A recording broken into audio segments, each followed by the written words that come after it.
So, think about the turn of the 20th century. The United States goes from this nation that's mostly keeping to itself to, boom, a global giant. How on earth did that happen? Let's dive in and unpack the key moments that really pushed America onto the world stage.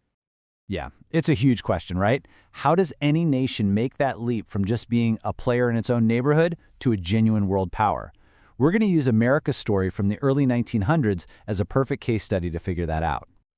All right, so here's our game plan for this explainer. We're going to start with the main idea, then dig into what was driving this push for expansion. After that, we'll look at 3 key steps that made it happen, the massive impact of World War I, and finally, how America really arrived as a new world power.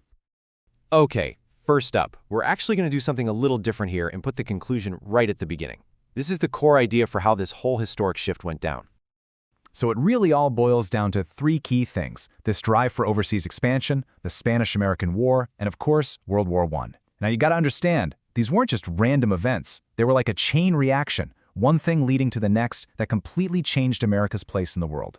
This idea is the foundation for everything else we're about to talk about. Okay, so we know what happened, but the real question, the more interesting question, is why, right? What was going on inside the US that created this sudden hunger for global influence? I mean, for most of its history, America was all about its own backyard, the Western frontier. So what made it do such a 180? What pushed the entire nation to suddenly lift its gaze and start looking across the oceans? Well, this ambition was really fueled by 4 main things. First up, you've got money. The industrial boom was creating so much stuff, and American businesses needed new overseas markets to sell it all. Second, there's prestige.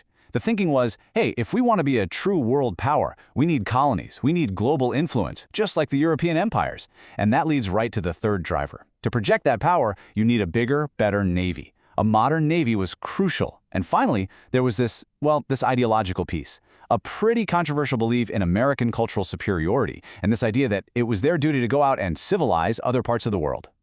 But ambition is one thing. Taking action is something else entirely. So let's look at the actual, concrete steps the US took to turn this new attitude into a reality on the world stage. And this wasn't random at all. It was a very deliberate sequence of events. First, you have the annexation of Hawaii in 1898, which gave the US a super important naval base right in the middle of the Pacific. Then, that same year, the Spanish-American War happens. Suddenly, the US gets control of Puerto Rico, Guam, and the Philippines, and just like that, it has an overseas empire. And the philosophy tying this all together? Something called big stick diplomacy. Okay, this concept is absolutely critical. It was made famous by President Theodore Roosevelt, and the idea was pretty simple: speak softly and carry a big stick. Basically, the US would try to negotiate peacefully, but everyone knew it had this powerful military, the big stick, waiting in the background. A perfect example is the construction of the Panama Canal. It was a policy that basically screamed America's dominance over the Western Hemisphere. But, as important as all that was, the single biggest factor came from the outside. While America was busy building up its own power, World War I exploded onto the scene. And that war would act as a massive catalyst, accelerating America's rise like nothing else could have. This comparison right here just lays out the new global reality perfectly after the war. On one side, you have Europe. It's exhausted, financially wiped out, and has no choice but to focus all its energy on just rebuilding. But on the other side, the United States. It comes out of the conflict with this huge, powerful military and an economy that's absolutely booming. This created a massive power vacuum, and the US was in the perfect position to step right in and fill it. All right, so let's tie this all together. We've looked at the internal drive, the specific actions, and that huge global catalyst.